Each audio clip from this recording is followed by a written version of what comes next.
ஜெய்சங்கர, ஹரஹர சங்கர, ஹரசங்கர, ஜெய் ஜெய்சங்கர. நிகழ்ச்சிக்கு வந்துள்ள பெரியவா பன்மிக மெய்யன்பர்கள் நமஸ்காரங்களை தெரிவித்துக் கொண்டு நிகழ்ச்சியை துவங்குகின்றேன். இன்றைக்கு ஏப்ரல் மாதத்தின் முதல் வியாழக்கிழமை.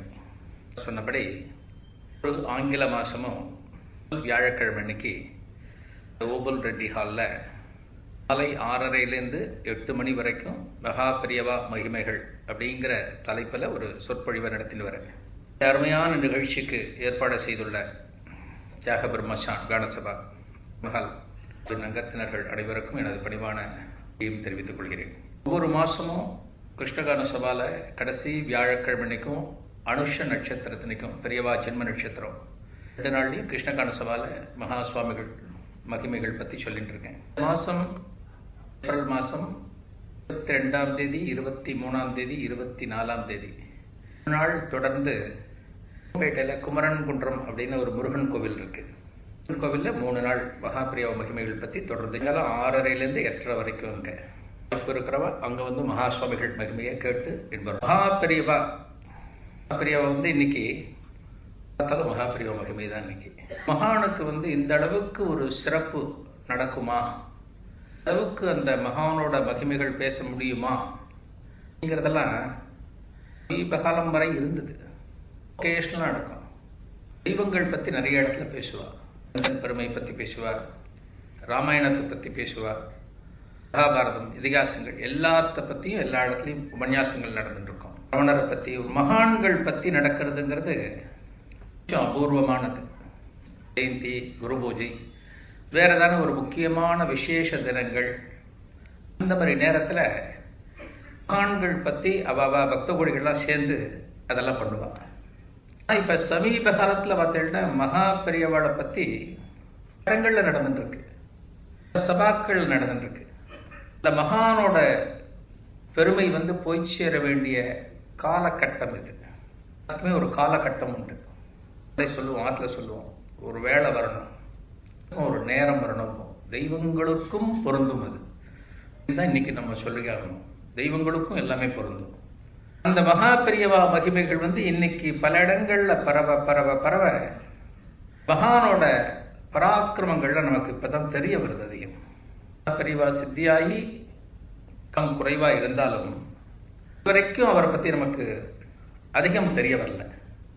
சுவாமிகள் காஞ்சி மடத்தோட ஒரு ஆச்சாரியர், 8வது பீடாதிபதி, கஷேத்ராடனம் போவார்.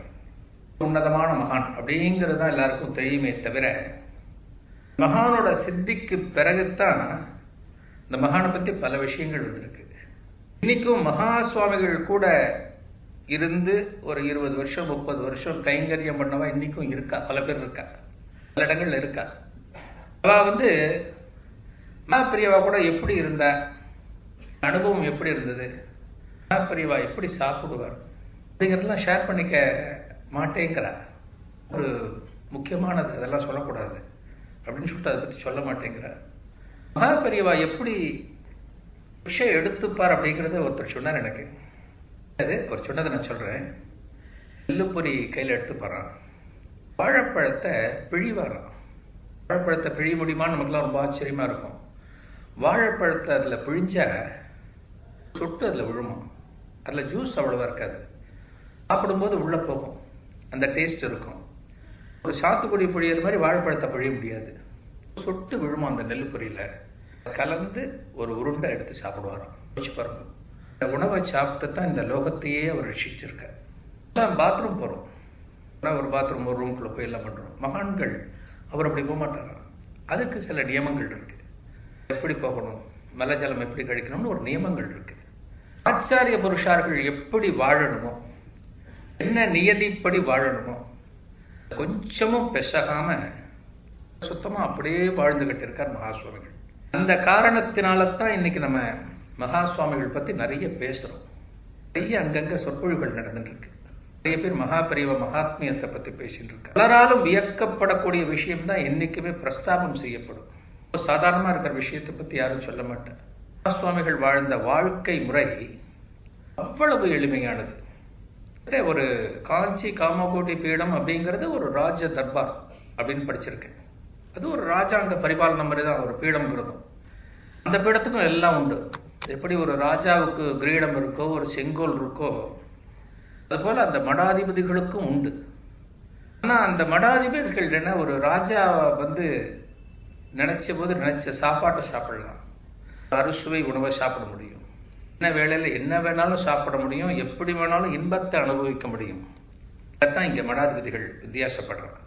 இன்பம் அனுபவிக்கிறது இங்க கிடையாது. உணவு முறைங்கிறது என்ன நியமம் இருக்கோ அந்த நியமம் தான்.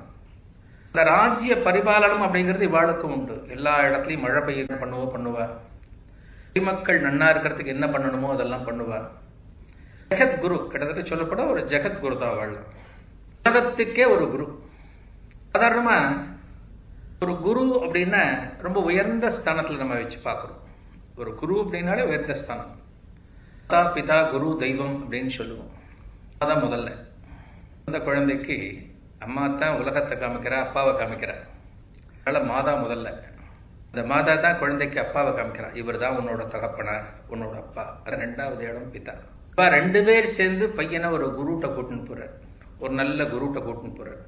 பையனுக்கு சகல கலைகளும் வர வேண்டும், எதிர்காலத்துல நல்ல ஒழுக்கமான முறைகளோட இவன் வாழணும், நல்ல விஷயங்களை இவனுக்கு கத்துக் கொடுங்கன்னு குருட்ட கொண்டு போய் விடுறார். 3வது இடம். குரு தான் தெய்வத்திட்ட கூட்டின்னு போறார். தெய்வம் 4வது இடம். குருவுக்கு அவ்வளவு ஒரு வசந்த இடம் இருக்கு. ஆத்மாவோட அந்த பூரணத்துவத்தை, அந்த உண்மையை உணரணும். நம்ம ஆத்மா அப்படிங்கறது அது உணரணும். அதுதான் இந்த மனுஷ வாழ்க்கையோட ஒரு சங்கல்பம் நமக்கெல்லாம். அந்த வழியை நாம பின்தொடர்றதுக்கு, நெறிமுறையை ஃபாலோ பண்றதுக்கு பெரும் கருவியா இருக்கிறது குருமார்கள். குருமார்களோட பெருமை பத்தி எல்லா மதத்திலையும் சொல்லப்பட்டிருக்கு.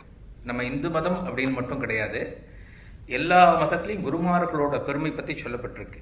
இறைவனுக்கு கூட ஒரு தண்டனை நாம செஞ்சுடலாமா, கடவுளுக்கு தண்டனை செஞ்சுடலாமா, ஆனா குருவுக்கு ஒரு தண்டனை நம்ம துரோகம் நினைக்கவே கூடாது. குரு துரோகம்ன்றது அதுக்கு ஒரு பரிகாரமே கிடையாது. அதத்தான் அன்னைக்கு குருகுல வாசம் அப்படிங்கும் போது பக்கத்துல இருந்து அவருக்கு என்னென்ன தேவைகளோ, என்னென்ன செய்யணுமோ வேஷ்டி துவைச்சு போட்டு கால அலம்பி அவருக்கு எல்லாமே ஹெல்ப் பண்ணி அன்னைக்கு அந்த அளவுக்கு பண்ணி சீடர்கள் மேல வந்திருக்க. அன்னைக்கு குமார்களுக்கு துரோகம் அப்படிங்கிறது கனவுல கூட நினைக்கவே கூடாது, அதுக்கு பரிகாரமே கிடையாது. இந்த அளவுக்கு குருமார்களும் ஒரு வசதியான இடத்துல அன்னைக்கு இருந்திருக்க. அன்னைக்கு தெய்வத்துக்கு இணைய சொல்லலாம், குருமார்களுக்கு இணைய சொல்லலாம். ஆதிசங்கரோட சீடர்கள்ல முக்கியமானவர் தோடகர் அப்படின்னு ஒருத்தர் உண்டு. அவர் இயற்றினது தோடகாஷ்டகம். அது அஷ்டம்னா 8 ஸ்லோகம். 8 ஸ்லோகமும் அவரோட குரு பக்திய அந்த ஸ்லோகத்துல சொல்றார். தோடகாஷ்டத்துல தோடகர் ஆதிசங்கரர் மேல தனக்கு எந்த மாதிரி ஒரு பக்தி இருந்தது அப்படிங்கறத சொல்றாரு. அது குரு பக்திக்கு அதெல்லாம் ஒரு முக்கியமான உதாரணங்கள். மற்ற சீடர்கள் நிறைய பேர், எல்லா குருமார்களுக்கும் அந்த காலத்துல இருந்திருக்க. அப்பைய தீட்சிதர் ஒரு சிறந்த மகாபுருஷர், பக்தர். அப்பைய தீட்சிதரை சிவஸ்வரூபமாவே பல பேர் பாவிச்சிருக்க. அப்பவே தீட்சிதரை கொஞ்சம் ஏளனம் பண்ணணும், பரிகாசம் பண்ணணும் அப்படின்னு சொல்லிட்டு ஒரு குரூப் அப்ப அலைஞ்சுது அந்த காலத்துல. அப்பைய தீட்சிதர்கிட்ட அந்த குரூப்ல இருக்கிறவ கேட்ட, சிவபக்தனா இருக்கியே, சிவன் சொல்லிட்டே இருக்கியே, சிவன் விஷத்தை சாப்பிட்டார் இல்லையா சொல்றோம் நம்ம, நீ விஷத்தை சாப்பிட, சிவன் மாதிரி ஒன்னும் ஆகாம இருக்கான்னு பார்க்கலாம், இன்னும் வீணா பம்புக்கு இழுத்தாலும். தீட்சிதர் என்ன பண்ணார், ஓடி போடுவாங்க இருந்து. அது ஒன்னாவது டக்குன்னு ஓடிடுவோம் நினைச்சுட்டு நான் என்ன வேணாலும் பண்ண முடியும், இங்கே கொடு, இந்த விஷத்தை நீயே கொடு. இவர் சாப்பிட்டா வேற எதனா பேர் சொல்லிடுவான், அதுக்கு நீ ஏதோ சக்கரை பொங்கலை சாப்பிட்டேன்னு சொல்லிடுவான், நீயே உன் கையால விஷத்தை கொடு அப்படின்னு. அப்பைய தீட்சிதர் அவர்கிட்ட இருந்து விஷத்தை வாங்கிட்டு சாப்பிட்டார். அதுல வாயில போட்டிருக்கும் போது ஒரு ஸ்லோகம் பண்ணாராம். நான் கவியும் இல்லை, சன்னியாசியும் கிடையாது, தேவனும் கிடையாது, சாட்சாத் சிவம் தான் நான். எனக்கு விஷமும் ஒண்ணுதான், அமுதமும் ஒண்ணுதான். இது ரெண்டுமே எங்கிட்டே தான் வந்தது. பகவான் தான் எல்லாத்தையும் கொடுக்கிறார். நமக்கு நல்லதை கொடுக்கறதும் பகவான், கெட்டதை கொடுக்கறதும் பகவான். எல்லாமே பகவான் தான் கொடுக்கிறார்.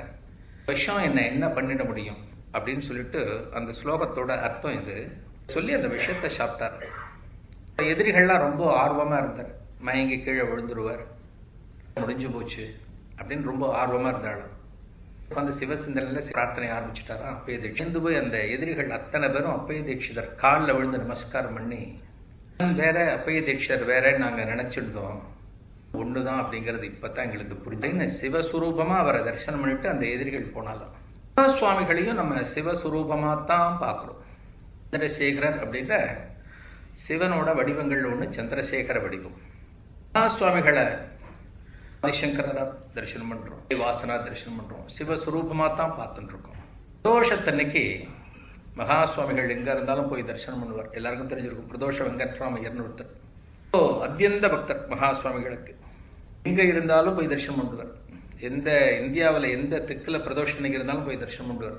அப்படிப்பட்ட ஒரு பிரதோஷத்தன்னைக்கு மடத்துல மகா சுவாமிகள் சிவரூபமா உட்கார்ந்துட்டு இருக்காரு. நிறைய கூட்டம் நிறைய வந்து போயிட்டு இருக்கு, பக்தாள் வந்துட்டு இருக்காரு. அவாவா கையில மகா சுவாமிகளுக்கு அர்ப்பணிக்கிறதுக்காக பழங்கள், முந்திரி, தரங்கள் அவாவா சக்திக்கு உட்பட்ட மாதிரி என்னென்ன வாங்கிட்டு வர முடியுமோ வாங்கி கையில வச்சுட்டு மகா சுவாமிகள் தரிசனத்துக்காக வந்துட்டு இருக்காரு. ஒரு பக்தர் திடீர்னு உள்ள நுழைஞ்சார். கூட நிறைய பூக்களை எடுத்துன்னு வந்தார், தூக்கிட்டு வந்தார். ஒரு பெரிய அர்ப்பணிப்பு. இதெல்லாம் இல்லை அப்படின்னா ஒரு கோவிலுக்கு ஒரு அர்ச்சனை தட்டு எடுத்துமோன்னா அதுக்கு ஒரு ஆள் வச்சிருக்கா, ஒரு வேலைக்கார வச்சிருக்கா. கோவிலுக்கு போய் எல்லாம் அர்ச்சனை பண்ணுவார் முதலாளி. அந்த புண்ணியம் எல்லாம் அவனுக்கு போகும். இந்த கூட தூக்கிட்டு போறானே அவனுக்கு தான் புண்ணியம் போகும். பெரிய புண்ணியம் அது. ஒரு கோவிலுக்கு ஒரு பொருளை அர்ப்பணிக்கிறோம்னா நாம தான் எடுத்துன்னு போகணும். ஒரு குழந்தைக்கு யார் பால் கொடுக்குற? அம்மா கொடுக்குற, வேற யாருன்னா கொடுக்குற? அந்த அர்ப்பணிப்பு இருக்கணும். நம்ம குழந்தை, நம்ம தெய்வம். அந்த தெய்வத்துக்கு நாம எப்படி கஷ்டப்பட்டாலாவது நாம சுமந்துட்டு போகணும். என்ன எடுத்துட்டு போய் அர்ப்பணிக்கிறோமோ பொருளை நாம எடுத்துட்டு போகணும். அதுல ஒரு சுகானுபவம். அதெல்லாம் நிறைய சுமைகள் சுமக்கிறோம்.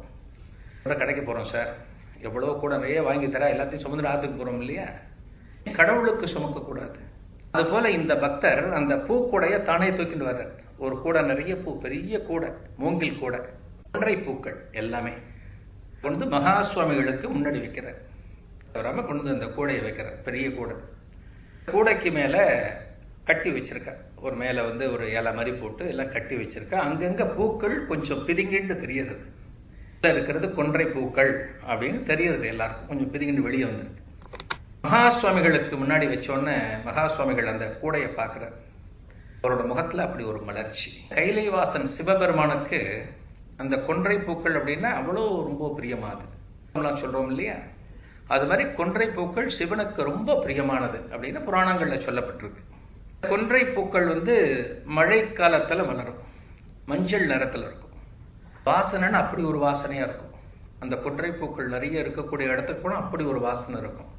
அந்த பூக்கள்ல இருக்கக்கூடிய தேனும் அபரிமிதமா இருக்கும். அப்படி ஒரு வசந்த ஒரு பூவை மகா சுவாமிகளுக்கு முன்னாடி கொண்டு வந்து வச்சிருக்காரு அந்த பக்தர். அதாவது சந்திரமௌலீஸ்வரர் பூஜைக்கு அந்த கூடை பயன்படும் அப்படின்னு அந்த பக்தர் இங்கிருந்தோ கொண்டு வந்திருக்கு.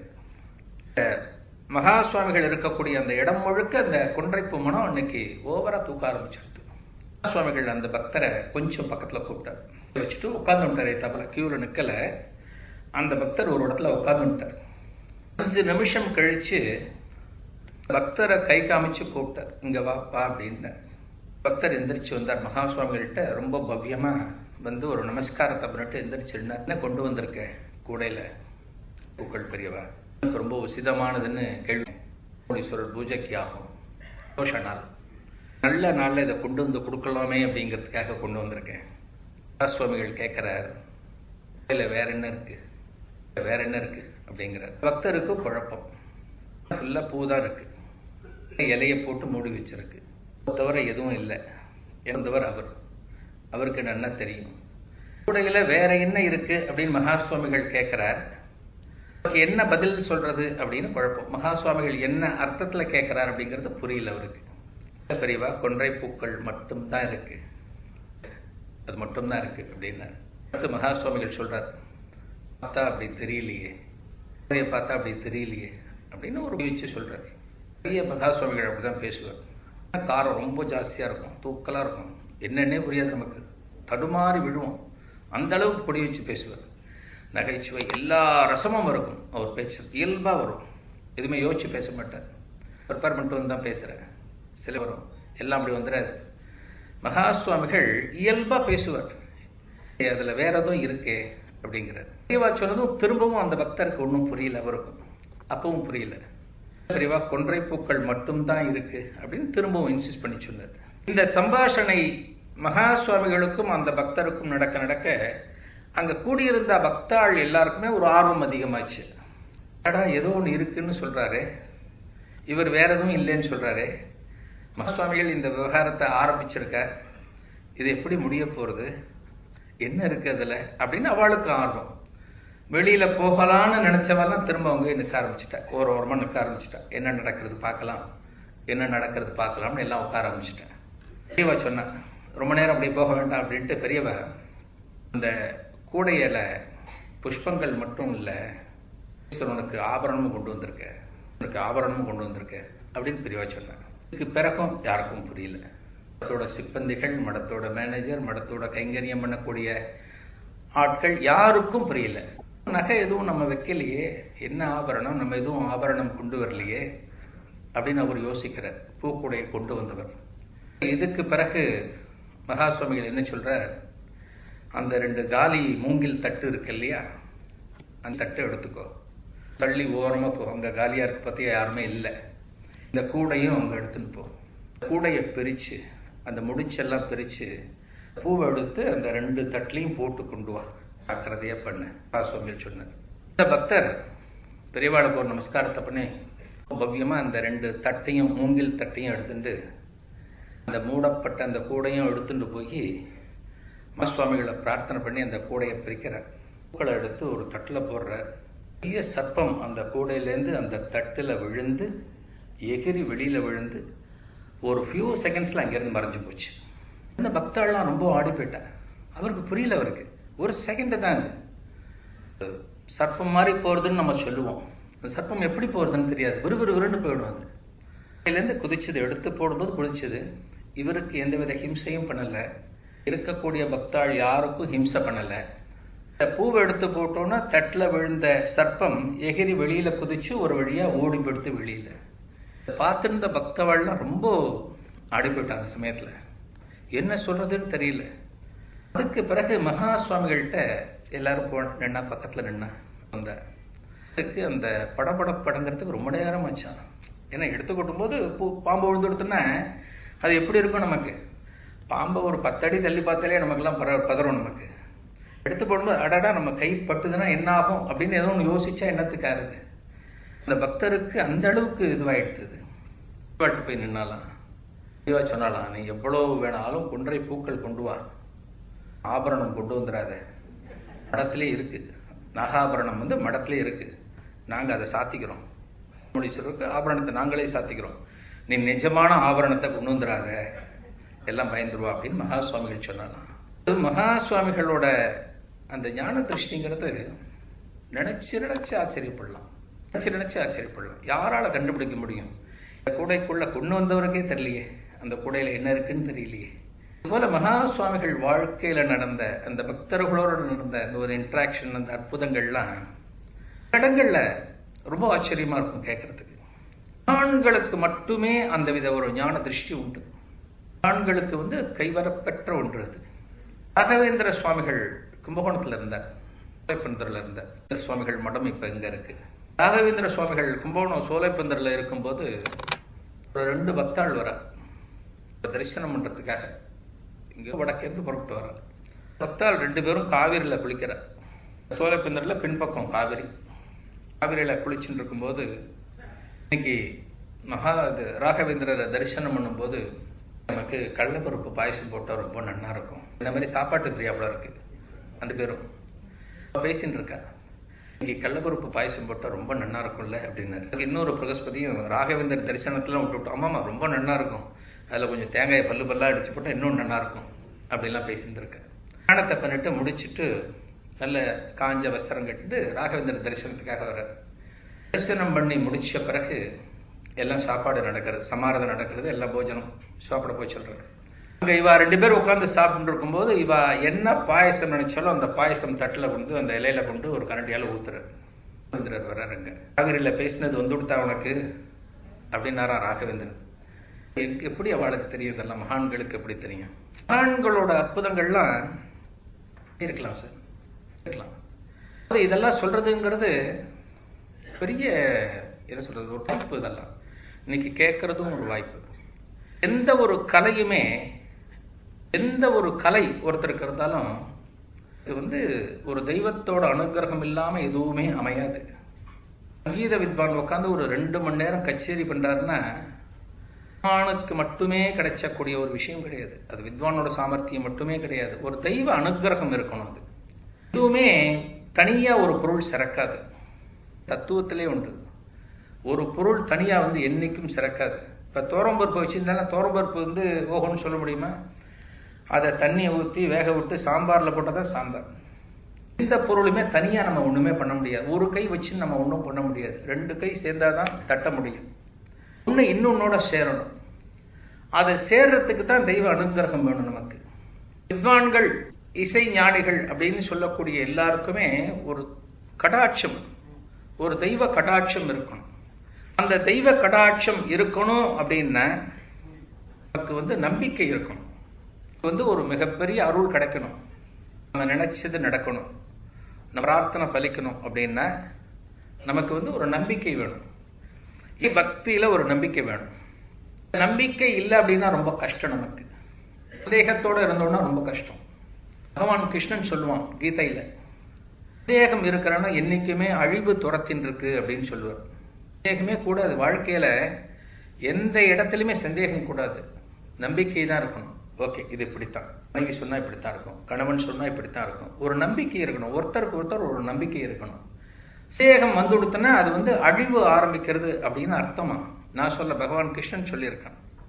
இந்த சாமிக்கு இது செஞ்சா இது கிடைக்குமா அப்படின்லாம் இன்னைக்கு பல பேருக்கு சந்தேகம் வருது. கோவிலுக்கு போய் இந்த பெருமாளுக்கோ இந்த ஈஸ்வரனுக்கோ இந்த அபிஷேகமோ இந்த வஸ்திரமோ சாத்தனா இது நமக்கு கிடைக்குமா அப்படின்னு சந்தேகத்தோடையே போய் செய்யறாங்க. சந்தேகம் கூடாது. மகான்களை வழிபட்டாலும் நமக்கு இது கிடைக்குமா அப்படின்லாம் ஒரு சந்தேகம் இருக்கு. மகா பெரியவா அதிஷ்டானத்தை நாம தரிசிக்க போறோம் அப்படின்னா வேண்டாம், மனசுல பக்தி மட்டும் இருந்தால் போறோம். அதைத்தான் எதிர்பார்க்கிற கிடைச்சிரும். பொருள் செய்யறதுக்கு வசதி இருந்தா வாங்கிட்டு போங்க, தாராளமா வாங்கிட்டு போங்க. எல்லாத்தையும் விட மனசுல ஒரு உண்மையான பக்தியோட யார் வரா அப்படிங்கறதான் பார்த்துட்டு இருக்கோம், மகான்களும் பார்த்துட்டு இருக்கோம். சந்தேகம் அப்படிங்கிறது ஒரு எள்ளளவும் இருக்கக்கூடாது. ஒரு கோவில் ஒண்ணுல உபன்யாசகர் சொற்பொழிவு ஆற்றிருந்தார். சொற்பொழிவு நடந்துட்டு இருக்கும்போது உள்ளூர்ல இருந்து கிராம அதிகாரி ஒருத்தர் இருக்கார். அந்த கிராமம் அது. கிராம அதிகாரி கோவிலுக்குள்ள வர்றார். கிராம அதிகாரி நான் தெரிஞ்சிருக்கோம், அந்த கிராமத்துக்கே அவர் தான் எல்லாமே. எதா இருந்தாலும் அவர் தான் கையெழுத்து போட்டு கொடுக்கணும். காலேஜ் சேரணும், ஸ்கூல் சேரணும், அதெல்லாம் இவர் தான் கையெழுத்து போடணும், இவர் தான் ரெக்கமெண்ட் பண்ணணும். அந்த மாதிரி பொறுப்புல இருக்கிறவர்.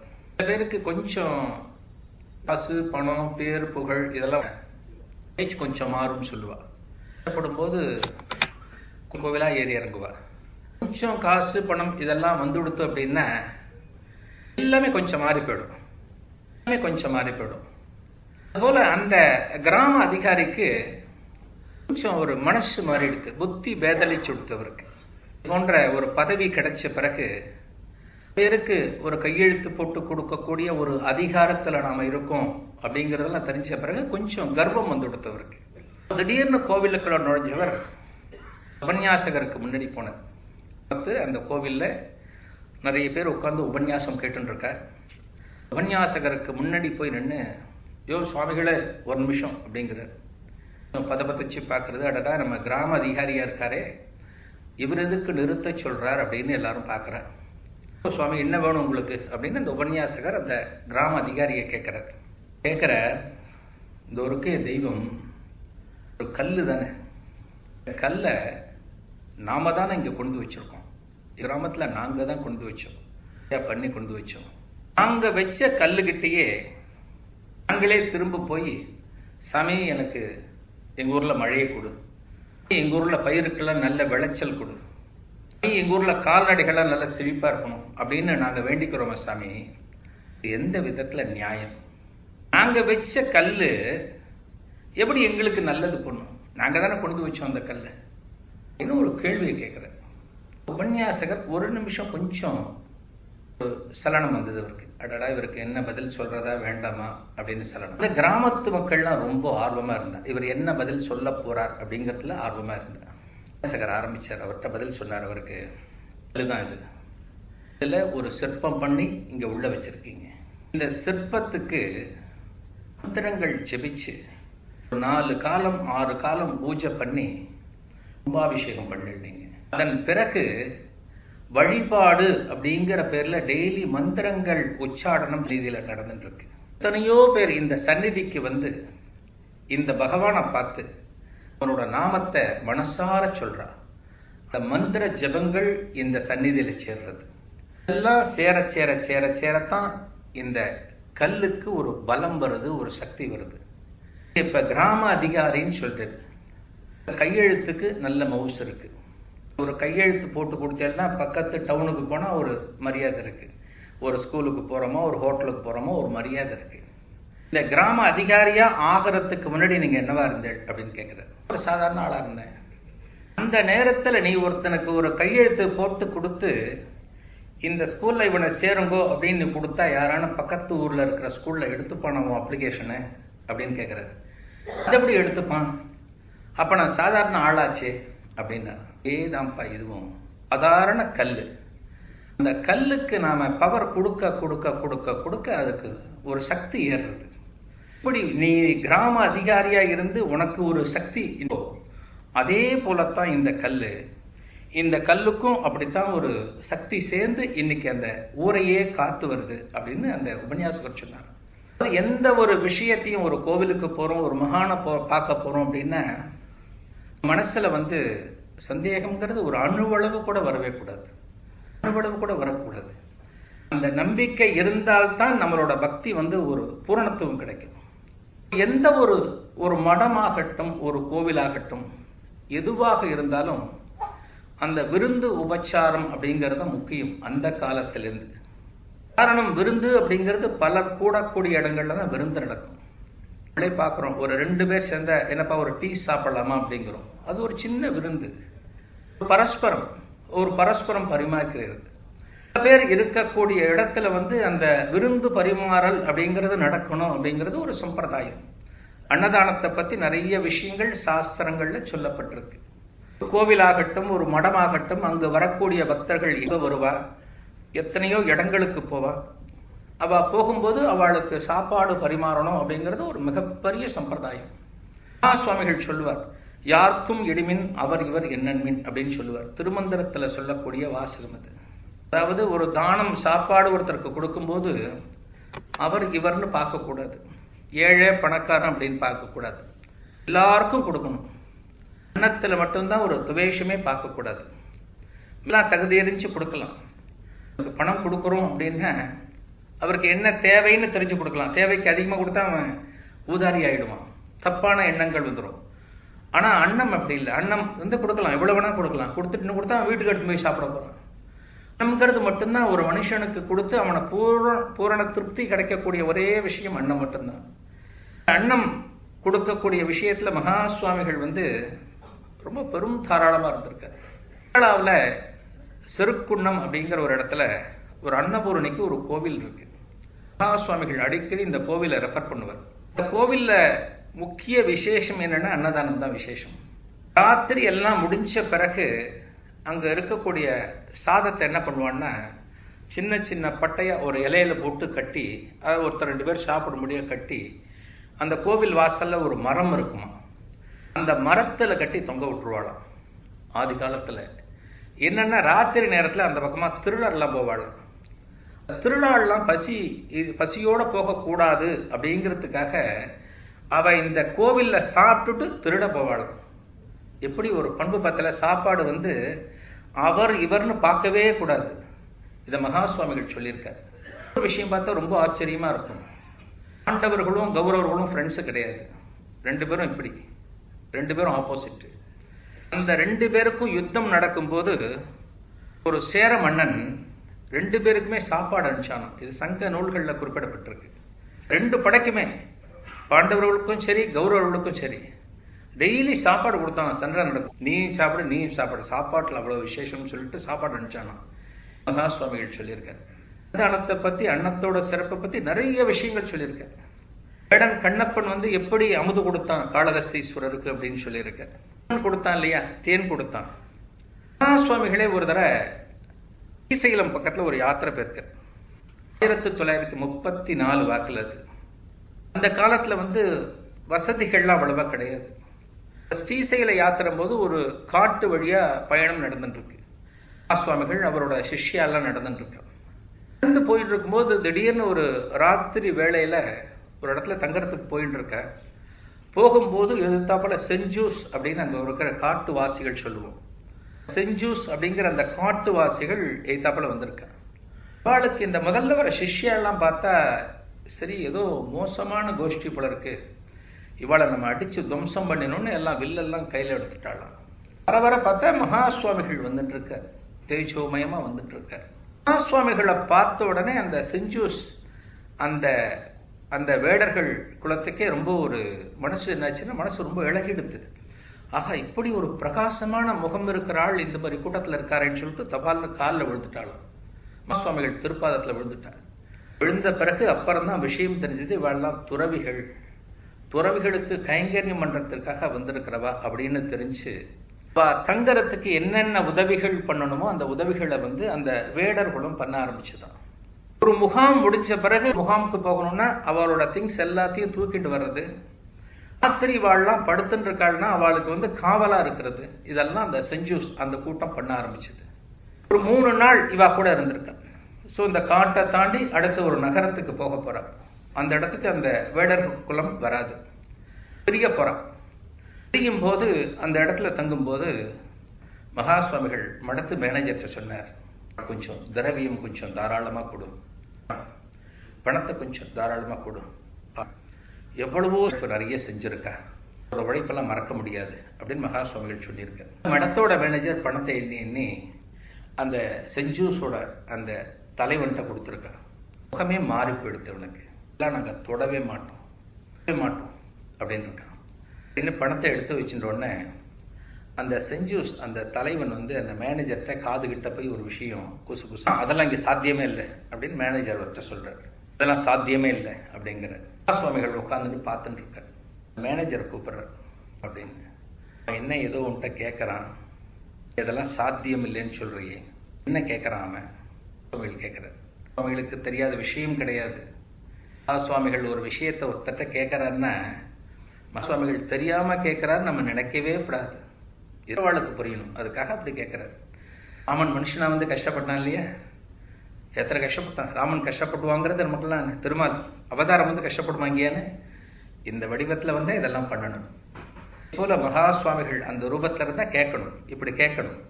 என்ன அவர் கேட்கிறார், நீ மாட்டேன்னு சொல்ற அப்படின்னு கேட்குது. டான்ஸ் ஆடுவாளாம் செஞ்சூஸ், அந்த மலை ஜாதி மக்கள் அவா இனத்தை சேர்ந்த ஒரு டான்ஸ், ஒரு நடனத்தை உங்களுக்கு முன்னாடி ஆடி காட்டணும் அப்படின்னு பிரியப்படுறார். அதுக்கு அவர் பர்மிஷன் கேட்கிறார்.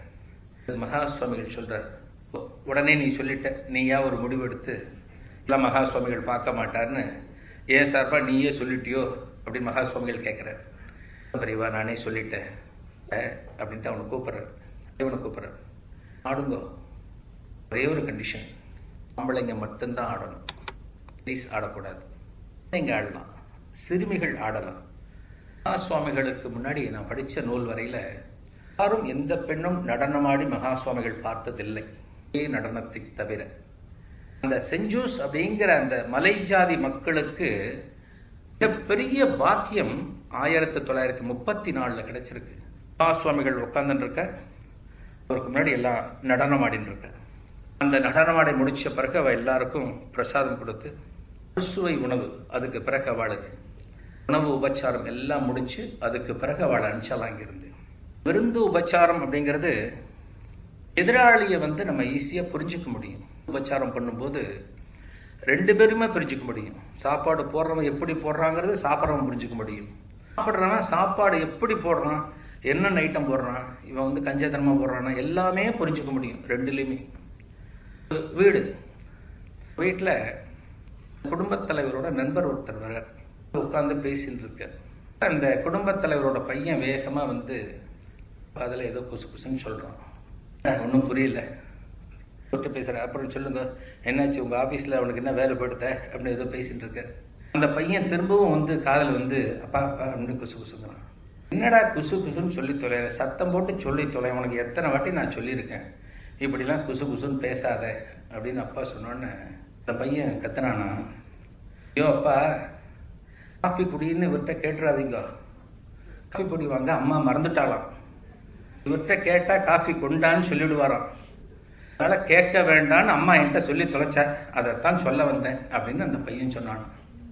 பாருங்க, அது போல இந்த காஃபி பொடி வாங்காத மறதிங்கிறது எல்லாருக்குமே உண்டு. இந்த மறதி அப்படிங்கிறது நல்லதும் இருக்கு கெட்டதும் இருக்கு.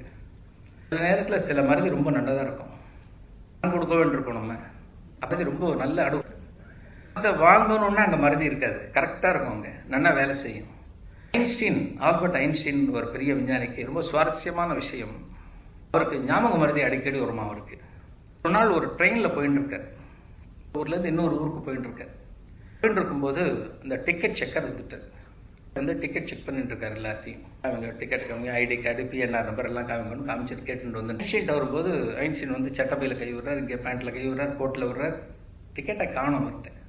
எல்லா இடம் தேடி பார்க்குறாரு, இல்லையா பரவாயில்ல, நீங்கள் வந்து ஐன்ஸ்டீன் எனக்கு தெரியும், போற்றக்கூடிய விஞ்ஞானி, இருக்கிற கம்பார்ட்மெண்ட்டில் நீங்கள் வரீங்க, நீங்கள் பரவாயில்ல நீங்கள் தேடாதீங்க விட்டுருங்க அப்படின்னு டிக்கெட் செக்கர் மிச்சம் எல்லாரையும் செக் பண்ணி முடிச்சுட்டு திரும்ப வர என்ன பண்றாருன்னா, ஐன்ஸ்டீன் எல்லாத்தையும் கொட்டி வச்சு புஸ்தகத்துக்கு இடுக்குள்ள இருக்கா, தன்னோட ட்ரெஸ் சட்டை பாக்கெட்டுக்குள்ள இருக்கான்னு டிக்கெட் பார்த்துட்டு இருக்காரு. அவர் திரும்ப வந்து டிடிஆர் கேட்கிறார், சார் நான் உங்கள்கிட்ட அப்பவே சொல்லிட்டேனே, நீங்க எதுக்காக இதெல்லாம் கொட்டி வச்சு கலையபுரம் பண்ணிட்டு இருக்கேன், நீங்க பரவாயில்ல, நீங்க டிக்கெட் எடுக்கலன்னா கூட பரவாயில்ல நான் பாத்துக்கிறேன் அப்படின்னு சொன்னாராம். ஐன்ஸ்டீன் சொன்னாராம், அட நீ வேறப்பா, நான் எந்த ஊருக்கு போறேனே தெரியல, எனக்கு இந்த டிக்கெட்டை பார்த்தாதான் எனக்கு தெரியும், டிக்கெட் எங்க வச்சிருக்கேன்னு தான் நான் தேடிட்டு இருக்கேன். இது உண்மையிலே நடந்த விஷயம் ஐன்ஸ்டீன் வாழ்க்கையில். அதுக்கு பிறகு அடுத்த ஸ்டேஷன்ல இந்த டிடிஆர் வரை இறக்கி மிஸ்ஸஸ் ஐன்ஸ்டீனுக்கு போனை போட்டு அவர் கேட்கிறார், நான் எந்த ஊருக்கு போறதா உன்கிட்ட சொல்லிட்டு வந்தேன்னு கேட்டு அந்த ஊர்ல போய் ஐன்ஸ்டீன் இறங்கிட்டாராம். அதே போல இவளுக்கு வந்து ஞாபக சக்திங்கிறது ரொம்ப அபாரமான ஞாபக சக்தி. இவளுக்கு வந்து எப்படி பல இந்த வள்ளல் குணம் அதெல்லாம் ரொம்ப அதிகமா இருக்கோ, அந்த ஞாபக சக்தி அப்படிங்கிறது ரொம்ப அபாரம். எத்தனை வருஷம் கழிச்சு யார் வந்தாலும் கரெக்டா அவ பூர்வாசிரமம் சொல்லி எல்லாத்தையும் சொல்லித்தான் மகா சுவாமிகள் கேட்பாராம். சொல்லிட்டு கேட்பாராம், நான் சொன்னது சரிதானா அப்படின்பாராம். ஆச்சரியப்பட்டு கீழே விடுறோம், ஏன்னா அவருக்கே தெரியாது, தாத்தா பேரு தாத்தாவோட அப்பா பேர்லாம் அவருக்கே தெரியாது, பெரியவா சொல்லிதான் கேட்பார். அந்த அளவுக்குலாம் நடந்திருக்கு. மகா சுவாமிகள் காசி யாத்திரை ஒரு தடவை போனார், ரொம்ப விசேஷமான யாத்திரை. மகா சுவாமிகள் வாழ்க்கையில வந்து முழுக்க முழுக்க நடந்தே போனோம். மகா சுவாமிகள் நடந்து போறதுக்கு முன்னாடி பண்ண அந்த விஷயங்கள்லாம் ரொம்ப சுவாரஸ்யமான விஷயங்கள். காஞ்சி மடத்தோட ஒரு பக்தர் ஒருத்தர் போயிருக்கார். மகா சுவாமிகள் போனா அந்த யாத்திரை எப்படி இருக்கும் அப்படிங்கிறதுக்காக ஒரு முதல்ல அனுப்பிச்சு எந்தெந்த இடத்துல தங்க முடியும், எவ்வளவு தூரம் நடந்தா அடுத்த இடம் போக முடியும் அப்படின்னு ஒரு பெரிய ரிப்போர்ட் கொடுத்தார். அதுக்கு பிறகுதான் ஒரு பெரிய குரூப் யாத்திரை ஆரம்பிச்சது.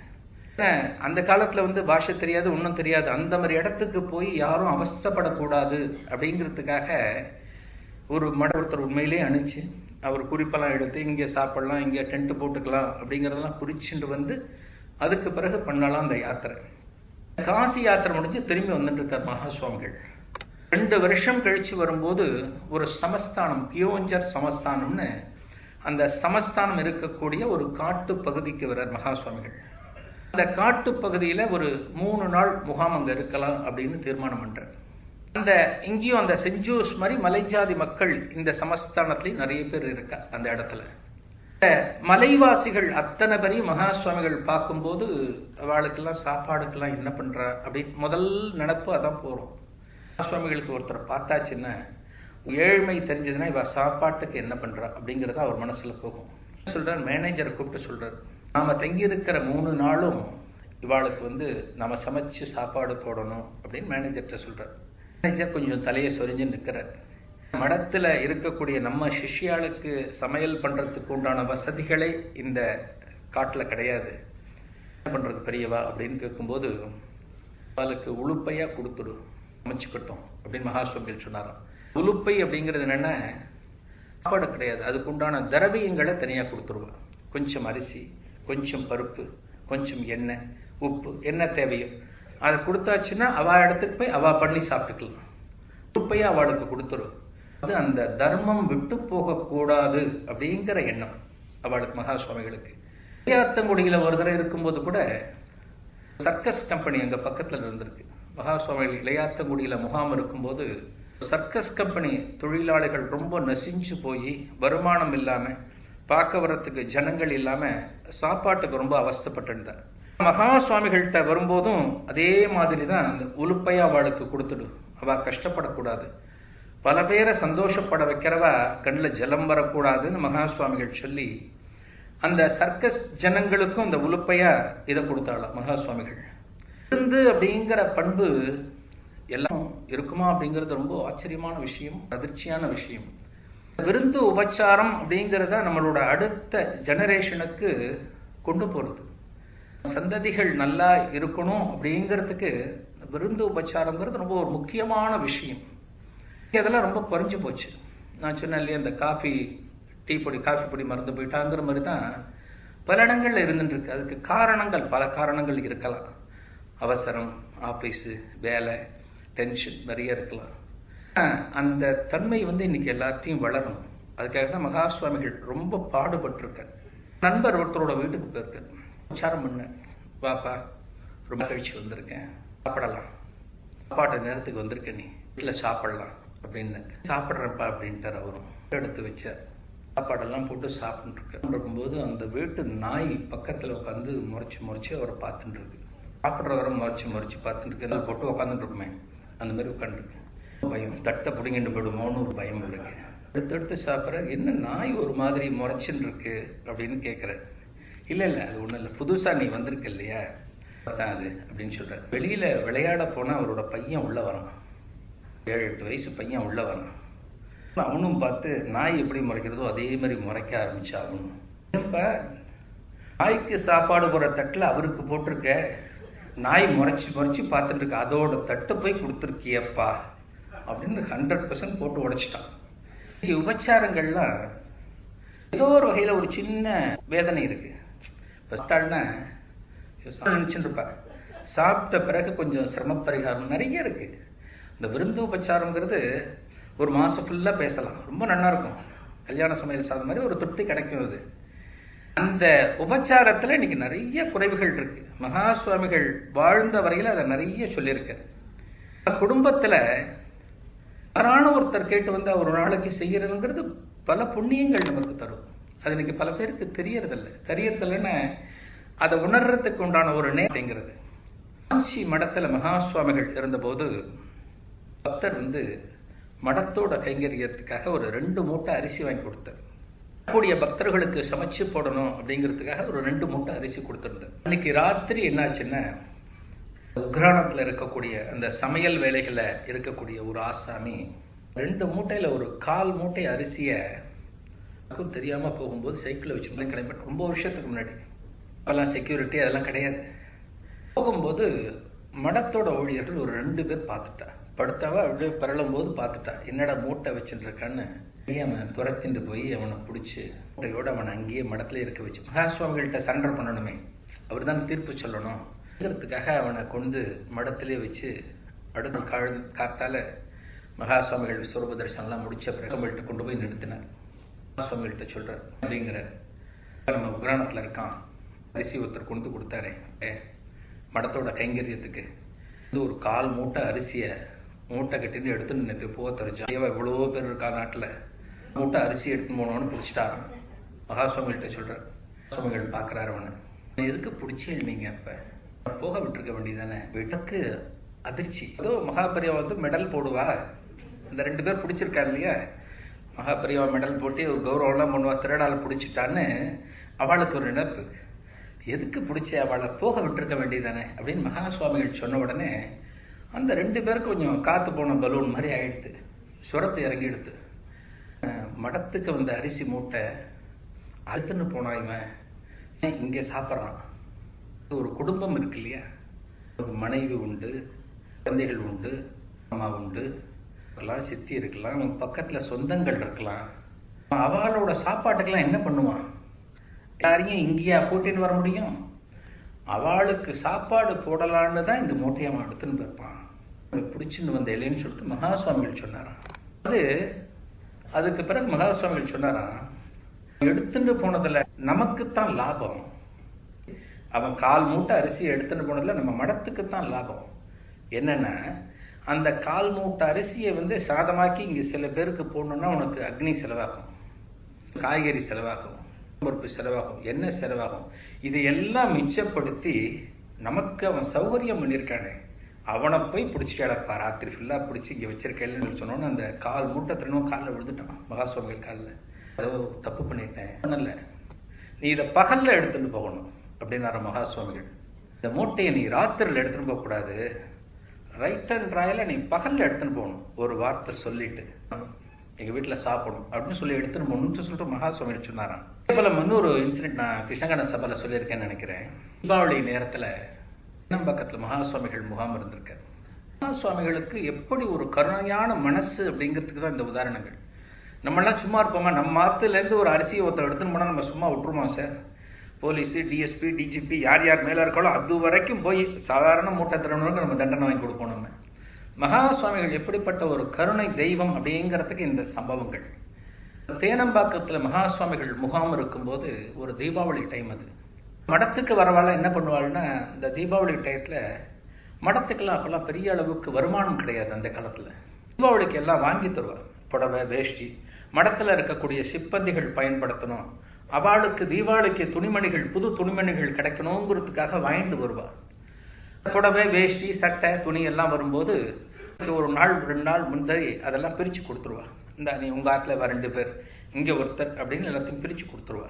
ஒரு தொட்டி மாதிரி ஒரு இடம் இருக்கும் தினம் பக்கத்துல, இப்பவும் இருக்கு அந்த இடம். தொட்டியில போட்டு வச்சிருவா, மேல ஒரு பலகையை போட்டு மூடி வச்சிருவா.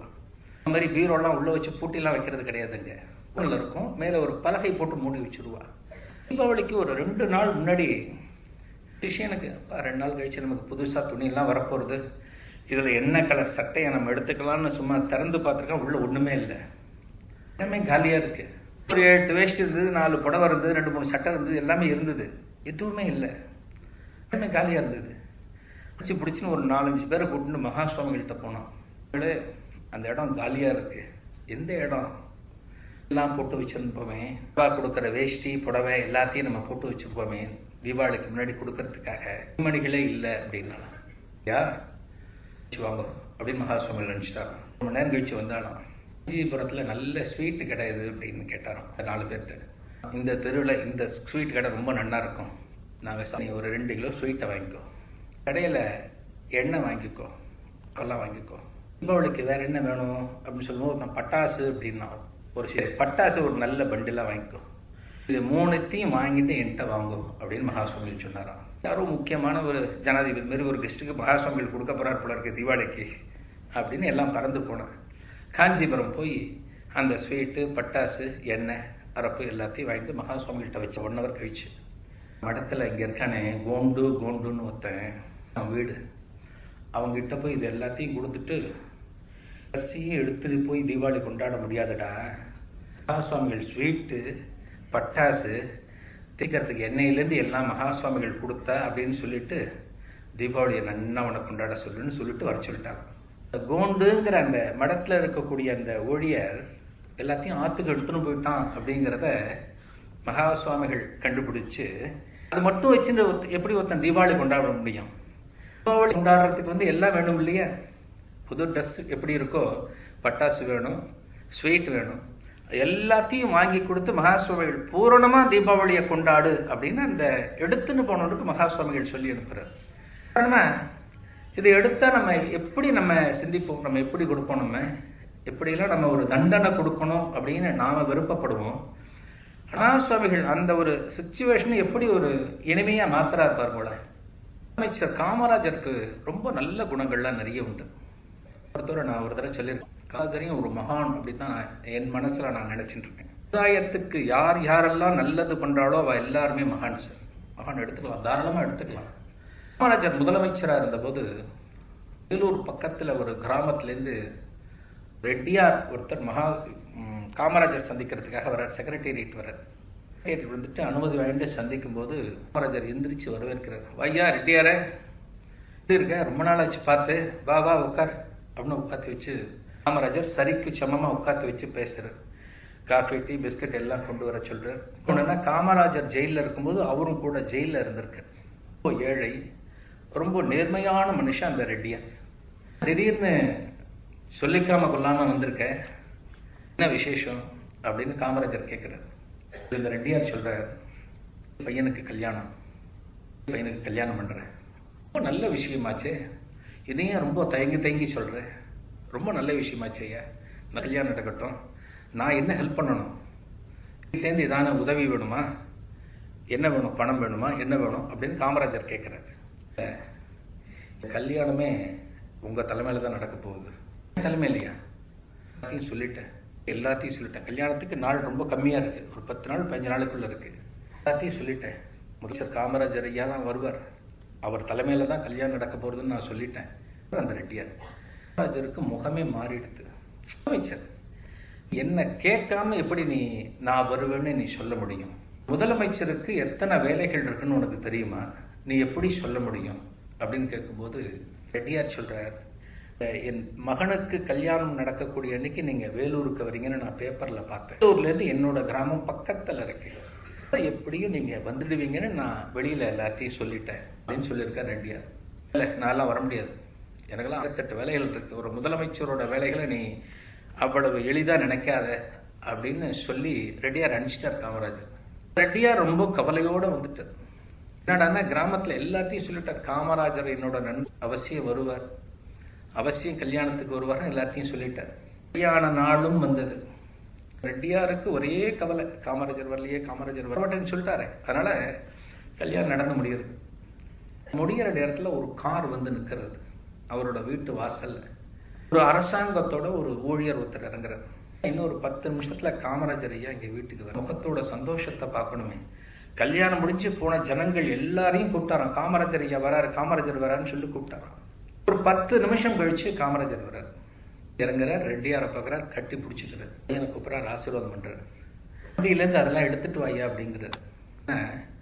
டிஃபன் கேரியர், ஒரு 4-5 டிஃபன் கேரியர், இவ்வளவு உயரமான கேரியர், சாப்பாடு அந்த இன்னொரு வண்டியிலேருந்து எடுத்துன்னு வர்றார். அந்த வண்டியிலேருந்து பாய் எடுத்துட்டு வாப்பா அப்படிங்கிறார். பாய் எடுத்துட்டு வந்து கீழே மணல்ல போடுற அந்த கேரியர்லாம் எடுத்து வைக்கிறார். எல்லாருக்கும் சாப்பாடு நானே கொண்டு வந்திருக்கேன். காமராஜர் சொல்றாரு, சாப்பாடு நானே கொண்டு வந்திருக்கேன், வர்றதுன்னு அன்னைக்கே தீர்மானம் பண்ணிட்டேன். நான் உங்ககிட்ட சொல்லியிருந்தேன்னா நீ என்ன பண்ணுவ? நீ கஷ்டப்படுறவன், ஒரு ஃபிளக்ஸை ஒட்டுவ, ஒரு போஸ்டரை ஒட்டுவ, முதலமைச்சர் வரார் அப்படிங்கிறதுக்காக சில கூடுதலா சில தேவைகள்லாம் நீயா ஏற்படுத்திட்டு செலவு பண்ணுவ பணத்தை. செலவே வைக்கக்கூடாது அப்படிங்கிறதா என்னோட குறிக்கோள். ஒரு சாப்பாட்டு செலவே வைக்கக்கூடாது அப்படிங்கிறதுக்கு தான் நான் கேரியர்ல சாப்பாடே வாங்கி வந்திருக்கேன் பாத்தியா அப்படின்னு சொல்லிட்டு சொன்னாங்க. அது விருந்து உபச்சாரத்துல ஒரு ரொம்ப அதீதமான விஷயங்கள் நிறைய இருக்கு சார். விருந்து உபச்சாரம் பண்றதுங்கிறது கைவந்த கலை பல பேருக்கு, அதெல்லாம் எடுத்துட்டு போட்டுன்னு பண்ணணும்.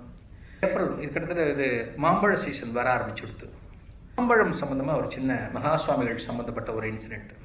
வெங்கட்ராமன் ஜனாதிபதி தெரிஞ்சிருக்கும், வேண்டப்பட்டவர். ஜனாதிபதியா இருந்த போது 2-3 கூடையில மாம்பழம் வாங்கிட்டு வந்தார். மகாசுவாமிகளுக்கு அர்ப்பணம், சுவாமிகளுக்கு சமர்ப்பிக்கிறோம். மாம்பழ கூடையெல்லாம் வச்சுட்டு மகாசுவாமிகள் முன்னால கீழே தரையில உட்கார்ந்து ஒருத்தர் பேசினதை நீங்க எடுத்துக்கணும், கூடையுமா அப்படின்னாரு. சாஸ்திரத்துக்கு தெரியவா? மகாசுவாமிகள் யார்த்தையும் சொல்ல மாட்டார். சொன்னார், அதுல ஒரு பழத்தை மட்டும் எடுத்து வச்சுக்கோ, பிட்சை அவளுக்கு யார் பண்ணுவாளோ அவள்கிட்ட சொல்றான், பழத்தை எடுத்து வச்சுக்கோ, பிட்சை பண்ணும்போது ஒரு துண்டு, ஒரே ஒரு துண்டு போடு. சுவாமிகள் சொன்னார். சுவாமிகள் சொன்னது ரொம்ப சந்தோஷம். வெங்கட்ராமனுக்கு அந்த அவரோட எடுத்துக்கிறேன் அப்படின்னு சொல்றது அவருக்கு அவரோட சந்தோஷம். ஆசீர்வாதம் பண்ணிட்டு அவருக்கு பிரசாதம் கொடுத்துட்டு பக்தாள்லாம் நின்றுண்டா தரிசனத்துக்காக. சுவாமிகளுக்கு கைங்கரியம் பண்ணக்கூடிய அந்த சிஷ்யாலாம் பக்கத்துல இருந்துட்டு இருக்காங்க. மாம்பழத்தை பார்த்தேன்னா நமக்கே கையில் எடுத்து சாப்பிடணும் போல இருக்கும். எப்படி இருக்கும் மாம்பழம் பார்த்தாலே அவ்வளவு பிரமாதமா இருக்கு. அந்த சிஷ்யெல்லாம் பார்த்துட்டு இருக்கா, அடடா இந்த மாம்பழத்தை சாப்பிட்டா போறமே, லட்டு மாதிரி இருக்குமே அப்படின்னு அவளோட இந்த மாம்பழத்தை பார்த்துட்டு இருக்கா. மகா சுவாமிகள் இருக்கும்போது என்ன பண்ண முடியும்? ஒன்றும் பண்ண முடியாது இல்லையா? புலன்களை கொஞ்சம் கட்டுப்படுத்திட்டு ஒரு மாதிரி மகா சுவாமிகளுக்கு கைங்கரியம் பண்ற மாதிரி நின்றுட்டு இருக்கான். இல்லை, மகா சுவாமிகள் திடீர்னு எந்திரிச்சார், அவரோட அறைக்குள்ள போயிட்டார், ரூம்குள்ள போயிட்டார். சிஷ்யால என்ன பண்ணா, கூட தூக்கினா தங்களோட ரூம்குள்ள எல்லாம் கொண்டு போனா, எல்லாம் முடிச்சு பாதி மாம்பழத்தை சுவாகா பண்ணிட்டு வந்து நிற்கிற மகா சுவாமிகள் கதவை திறந்து திரும்ப வந்து உட்கார்றாரு. சிஷ்யன், என்னடா மாம்பழம் சுவாகா ஆயிடுத்தா அப்படின்னு. சுவாகா பண்ணணுங்கிறதுக்காக அவள் அந்த மாம்பழத்தை எப்படி பார்த்துட்டு இருக்கா, அவளுக்கு ஒரு காலக்கெடுலாம் வச்சுட்டு நம்ம நிற்க வைக்க கூடாதுங்கிறதுக்காக மகா சுவாமிகள் தன்னோட அறைக்கு போற மாதிரி ஒரு பவலா காட்டி அவ சாப்பிட்றது, கையெலம்புறது, இங்கெல்லாம் தொடச்சிக்கணுமே, மாம்பழம் கண்ணாமலாம் விழியுமே, அதெல்லாம் ஒரு டைம் கொடுத்து அதுக்கு பிறகு மகா சுவாமிகள் தானே. மகா சுவாமிகள் அது மாதிரி இன்னொரு ஆப்பிள் சம்பந்தமான ஒரு சுவாரஸ்யமான ஒரு இன்சிடென்ட் ஒண்ணு. சீதா கண்ணன் அப்படின்னு ஒரு பக்தை மகா சுவாமிகளுக்கு சுவாசியவா. அதோட காஞ்சிபுரம் போனான். காஞ்சிபுரம் முதல் ட்ரிப் அவளுக்கு. மகா சுவாமிகள் வந்து ஒரு அத்தியந்தமான பக்தர்கள் அவள்லாம். ஆத்துல இருந்து மகா சுவாமிகள் பிரார்த்தனை வச்சுப்பா, எல்லாம் பண்ணுவா. முதல்ல அன்னைக்கு காஞ்சிபுரத்துக்கு போறாங்க. அந்த சீதா கண்ணன், அவ குடும்பம், அவ பையன், ஒரு சின்ன பையன், ஒரு சின்ன கை குழந்தைன்னு வச்சுக்கோ, ஒரு 3 வயசு அந்த மாதிரி இருக்கும். அப்பா அம்மா பெரியவா எல்லாரும் போயிருக்க. மடத்துக்குள்ள போறதுக்கு முன்னாடி அந்த மடத்துக்கு ஏத்தாப்புல ஒரு பூக்கடை, பூ இதில் இது பழம் பூ அதெல்லாம் வாங்குவிட்டு போயிருக்க. இங்க ஆப்பிள் வாங்கியிருக்கா, வாழைப்பழம், ஆரஞ்சு எல்லாம் மகா சுவாமிகளுக்கு சமர்ப்பணம் பண்றதுக்கு வாங்கியிருக்கா. ஆனா தாராளமா வாங்கியிருக்கா. அந்த குழந்தை, அந்த 7 வயசு அந்த குழந்தை, ஒரு ஆண் குழந்தை, சின்ன சிறுவனுக்கு ஆப்பிள்லாம் ரொம்ப பிடிக்கும். என்ன கேட்டிருக்கான், அம்மா ஆப்பிள் வாங்குறா அப்படிங்கிறத பார்த்துட்டு, அம்மா எனக்கு ஒரு ஆப்பிள் கடிச்சு சாப்பிடணும் உனக்கு கேட்டிருக்கான். அவ அம்மா இப்ப கூடாதுரா, சுவாமிகள் தரிசனம் முடிஞ்சு அப்புறம் உனக்கு வாங்கி தரேன், இது வந்து அவருக்கு கொடுக்க போறேன், இப்படி சாப்பிடக்கூடாது, டைம் ஆயிடும், வா மடத்துக்குள்ள போகணும் அப்படின்ட்டு எடுத்துன்னு போறான். கையில வரல வச்சுட்டு ஆப்பிள் ஞாபகத்திலேயே வந்துட்டு இருக்காம அந்த குழந்தை வந்துட்டு இருக்கு. நல்ல கூட்டம் அன்னைக்கும், நல்ல கூட்டம். மகா சுவாமிகள் சன்னிதியில நல்ல கூட்டம் அன்னைக்கு. கொண்டு போன இந்த தட்டு எல்லாத்தையும் மகா சுவாமிகளுக்கு முன்னாடி வச்சு, மகா சுவாமிகள் இவா முறை வரும்போது மகா சுவாமிகளை தரிசனம் பண்ற. மகா சுவாமிகள் தரிசனம் பண்ணும்போது குங்குமம், கல்கண்டு எல்லாம் பிரசாதம் அந்த குடும்பத்துல இருக்கிற எல்லாருக்கும் கொடுக்குறார். அவ நகரும் போது அந்த 7 வயசு பையனை கூப்பிடுற, அடே இங்க வாடா அப்படிங்கிறார். மகா சுவாமிகள் கூப்பிட்டு அவனுக்கு பிரசாதம் கொடுக்கறதுக்காக ஒவ்வொரு பழமா கை வச்சுட்டு போனாராம். ஆரஞ்சில் வச்சாராம், ஆப்பிள்ல போனோன்னு அவர் கை நின்று ஒரு ஆப்பிளை எடுத்து அந்த பையன் கையில கொடுத்தாரு. யாருக்கு ஆனந்தம் தாங்க முடியல. அந்த பையன் அந்த ஆப்பிள் சிந்தனையிலேயே உள்ள வந்திருக்கான். சுவாமிகள் தரிசனம் அதெல்லாம் அவனுக்கு 2ஆம் பட்சம். அவனுக்கு என்ன தேவை, அவனுக்கு ஆப்பிள். அந்த பையனோட தேவைக்காக அந்த ஆப்பிளை மகா சுவாமிகள் அவன் கையில கொடுத்துட்டு, கூட்டிட்டு போ குழந்தை. மகா சுவாமிகள் அந்த குடும்பத்துல இருக்கிறவளுக்கு ஆனந்தம் தாங்க முடியல. மகா சுவாமிகள் இது போன்ற சம்பவங்கள்லாம் ஒன்னும் நம்ம ரொம்ப அனுபவிச்சு பார்க்கலாம். ரொம்ப பார்த்தேன்னா ரொம்ப சாதாரணமா தான் நடந்திருக்கு. இதெல்லாம் ஒரு அதிசயம், அற்புதம் அப்படிங்கிற மாதிரி நடக்கல. அதான் விஷயம். மிராக்கிள்ஸ் அப்படிங்கிற மாதிரி மகா சுவாமிகள் இன்னைக்கும் சொன்னதில்லை. இயல்பா ரொம்ப சாதாரணமா நடந்தது. இன்னைக்கு இந்த விஷயங்கள் நாம பார்க்க இதெல்லாம் இதனோட பரிமாணங்கள் பார்க்கும்போது விஸ்வரூபம் நமக்கு அப்பதான் தெரியுது. அடடா, எப்பேற்பட்ட ஒரு ஞானி, எப்பேற்பட்ட ஒரு மகான் காலத்துல இருந்திருக்கார், நம்ம கூட இருந்திருக்கார், நம்ம போற இடங்கள்ல அவர் நடந்திருக்கார், பாதம் பதிச்ச இடத்துல நாம நடந்திருக்கோம். அந்த மகானோட பாக்கியம், தரிசனம் பண்ணக்கூடிய பாக்கியம் நமக்கு கிடைக்கல. தரிசனம் பண்ணக்கூடிய பாக்கியம் கிடைச்சவன் அந்த மகான் கிட்ட நெருங்கி நமக்கு பேசக்கூடிய சந்தர்ப்பம் கிடைக்கலையே அப்படின்னு இப்ப எல்லாம் ஃபீல் பண்றான். இல்ல, நான் சொல்லக்கூடியதுதான், மகா சுவாமிகளை மனசுல நினைச்சாலே போதும். மகான்கள்லாம் இருந்தா போனோம் அப்படிங்கறதெல்லாம் கிடையாது. அவளோட ஜீவன் என்னைக்கும் எந்த இடத்துலயும் இருக்கும். நாம என்ன கேட்டாலும் அதுக்கு ஒரு பதில் கிடைக்கும். ஒரு கோரிக்கை வச்சேன்னா ஒரு பதில் கிடைக்கும். போன மாசம் 7ஆம் தேதி அன்னைக்கு இங்க ப்ரோக்ராம், இங்க வியாழன், ஒரு சின்ன அனுபவம் நான் ஆரம்பத்திலே சொல்லணும்னு நினைச்சேன், மறந்துட்டேன். மகராஜ் கோவிந்தபுரம் சமஸ்தானத்தில் இருக்கக்கூடிய இசையர் வந்து ரொம்ப அபிமானம் என் மேல உண்டு.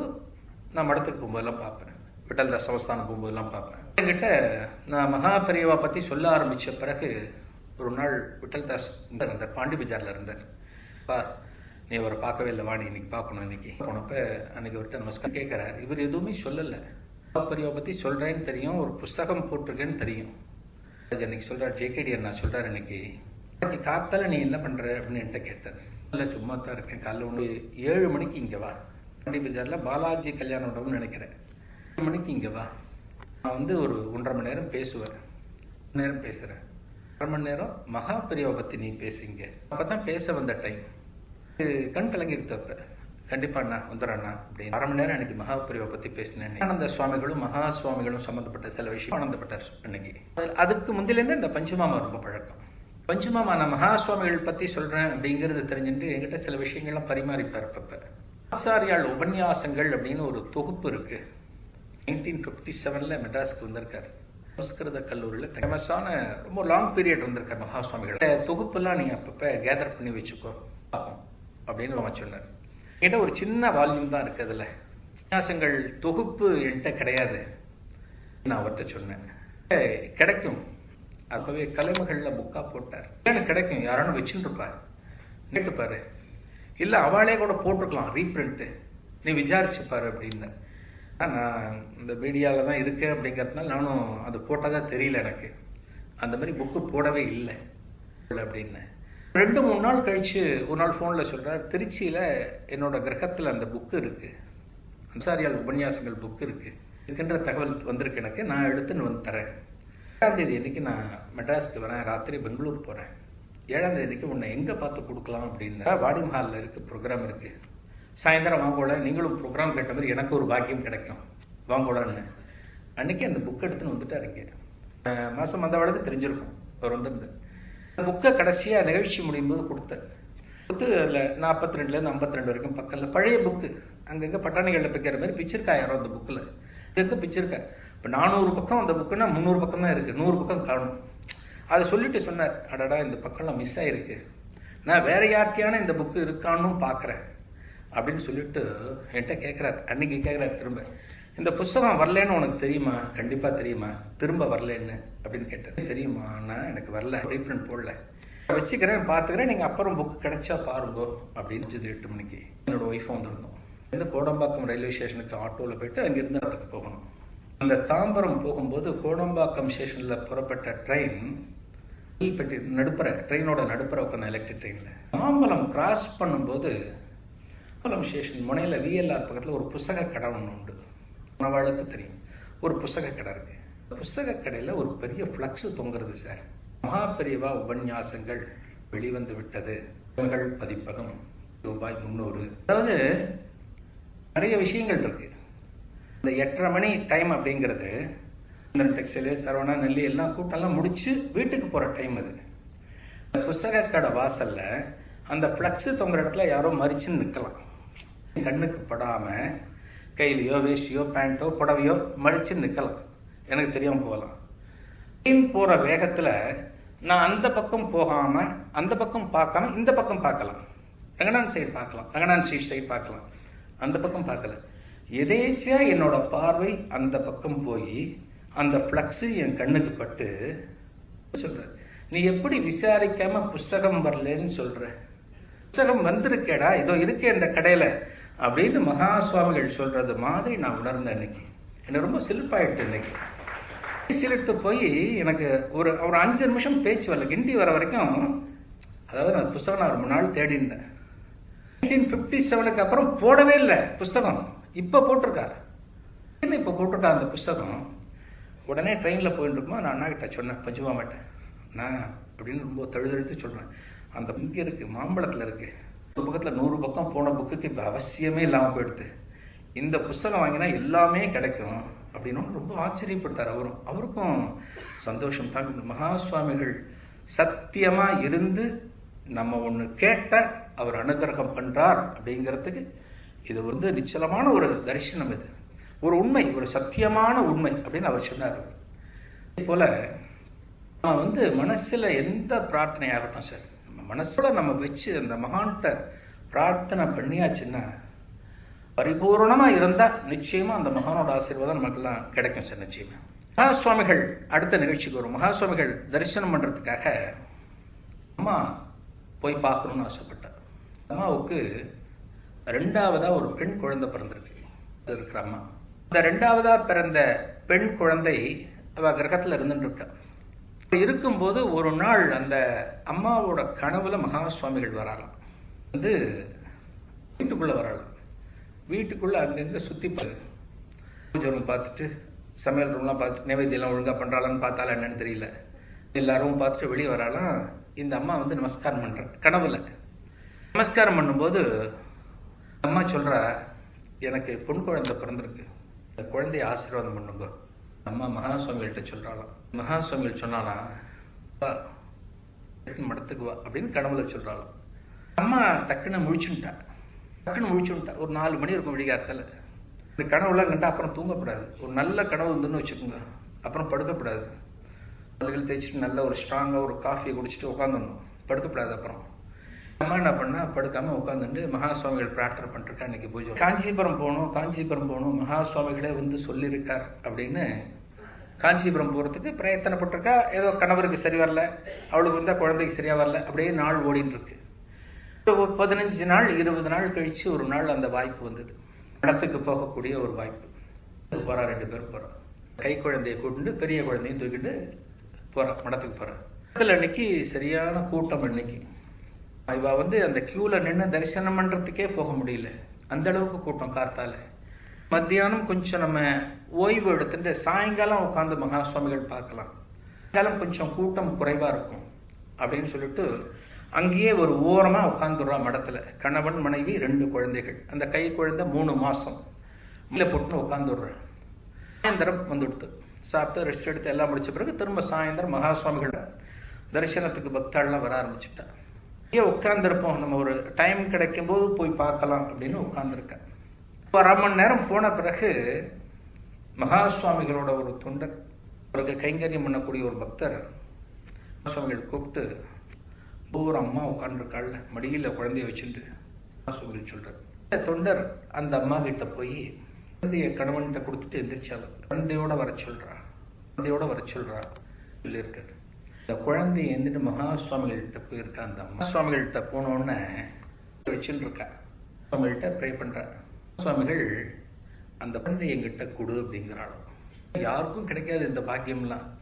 இதுக்கான ஒரு உத்தரவை முதல்ல கொடுத்துருக்கா. உன் குழந்தைய நான் மடியில வச்சுக்கிறேன், உன் குழந்தைய எடுத்து நாங்க வா அப்படின்னு ஒரு உத்தரவு கொடுத்துருக்காரு.